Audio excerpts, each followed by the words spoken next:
Today, I have the pleasure of speaking with Dr. Goldie from PDAC. How are you today? It is a pleasure to talk with you, Tracy. Now, you have been president of the largest mining show since 2023. What do you know now that you wish you had known when you first started as president? A lot of people ask me that question, and I usually find there's a subtext to it, and the subtext is, what does a president do anyway? And my best answer to that is, well, presidents work with words to specify, written words to specify how to do things that are consistent with PDAC's principles, and spoken words to guide volunteers and the people whom we advocate how to achieve PDAC's goals. So principles and goals, what we deal with, but what are PDAC's principles and goals? And here's my elevator pitch to explain my passion for the PDAC. The elevator pitch goes, the purpose of the PDAC is to support our members' activities in mineral exploration and development by working with them to have access to three things: land, capital, and skills. And I'll be handing over the presidency to Karen Reese. I've greatly benefited from her knowledge and insights, so I know she will be doing a great job as president, particularly because she is a very capable wordsmith. And as for people skills, well, she's done a great job running the PDAC's Human Resource Development Committee for some years. So let me just ask you, what professional experience do you have that you think has helped you the most in preparing for this role and becoming a wordsmith professional? Probably becoming a wordsmith professional would be all the years I spent as a mining analyst, continually being instructed by people I looked up to and admired on how to write things that appeal to investors and who describe things in the mining and exploration industry in terms that ordinary investors can understand. And obviously, what is your favorite part of the PDAC convention? Oh, Tracy, that's an unfair question. It's like me asking you what's your favorite movie. There's so much to choose from. Let's start with the technical session then.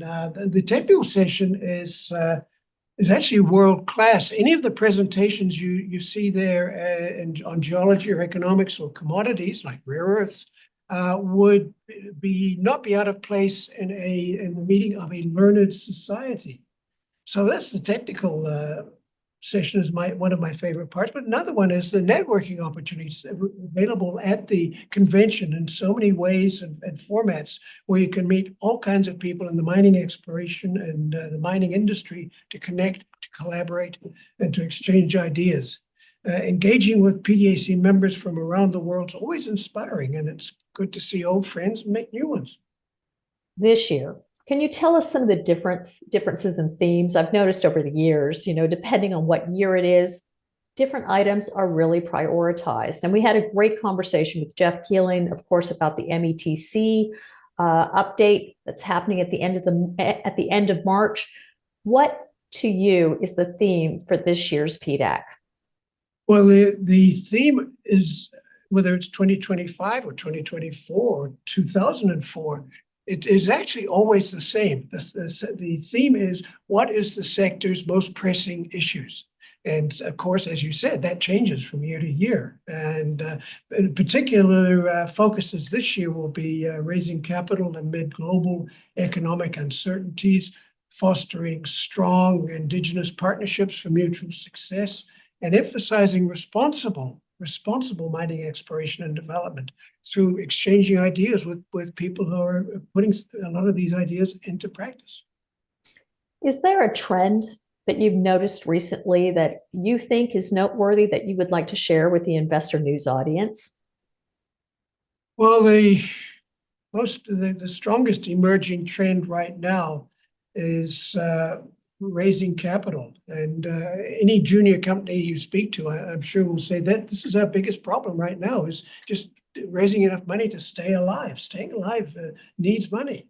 And this that this is a challenge that has a significant impact on the ability to discover the resources that Canada needs to stay in the game, that the world needs to stay in the game, and to conduct the electric transition.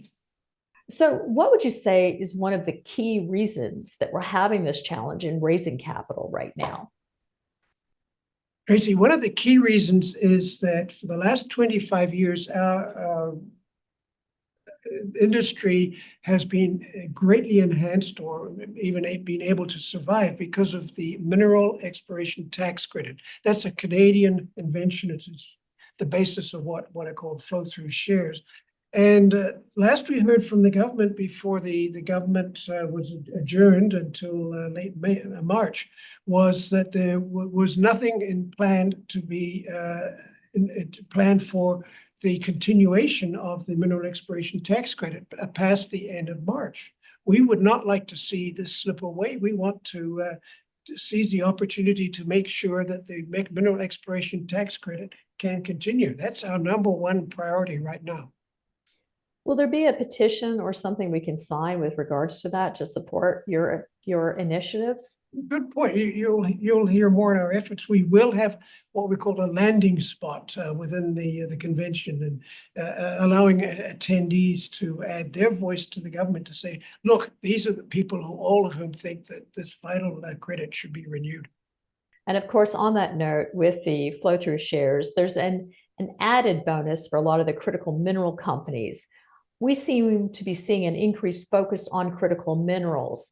Do you see that sector growing right now? Critical minerals are not only essential to our life, they are also very important in that the green transition, the electric transition, both of these underscore the importance of critical minerals to our collective prosperity and well-being. And in Canada, we have not only the urgency of fast-tracking the mineral exploration and development, we need to secure supply chains and strengthen strategic alliances, because so much is changing in the world in terms of how minerals make their way down supply chains to reach the end-use consumer. Of course, Dr. Goldie, you're intensely busy right now, the countdown for PDAC 2025. Is there an event or something that you would like to draw our viewers' attention to? I think most important for your viewers would be the Investors Exchange. It's a fantastic showcase of mineral exploration and development companies that are actively seeking investors. And it's an incredible resource, not only for the industry, but for the broader investing public. It's a great place to make connections, learn about opportunities, and get a firsthand look at what our sector has to offer. If you're an investor and you want to talk to some CEOs of companies, come to the Investors Exchange and meet them. So even if you've never attended a PDAC conference or convention before, I'd encourage you to your listeners to come and check it out in Toronto, March 2nd to 5th. And as an important reminder, you can get access to the Investors Exchange and the trade show, but not the rest of the conference. But just the Investors Exchange, the trade show, for $25 a day. That's very attractive pricing, as is the whole convention for the more specialized people who come for the whole show. We're very much aware that we want to be as accessible to the public as possible to underscore the importance of our industry. Well, Dr. Goldie, PDAC is my absolute favorite show every year in the industry. Thank you so much. And for everybody out there interested in more information, please go to the following website listed below. Thank you. Thank you, Tracy.